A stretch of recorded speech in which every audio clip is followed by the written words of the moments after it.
The Turntable add-on to the GemLightBox can take your photography to the next level. Let's run through how to set it up. Setting up your GemLightBox turntable is very simple. Connect the supply power cable in the side of the turntable. Inside the GemLightBox, you will find an additional connection. This is the power source for the GemLightBox turntable add-on. Place the turntable inside the GemLightBox and make sure it is centered by locking the legs underneath into position. To power on the turntable, click the black button on the side. You will notice the turntable is powered when the backlight is on.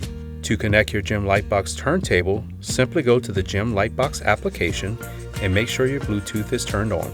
Click on the Connect Bluetooth icon, then tap Scan to detect your turntable. Once the device is detected, tap on GemLightBox to connect. Your screen will read Connected if the Bluetooth connection was successful. If your turntable does not appear on, reset the turntable and the application. To capture video, simply place your jewelry in the GemLightBox. Tap to focus, adjust the brightness, and lastly, click to capture.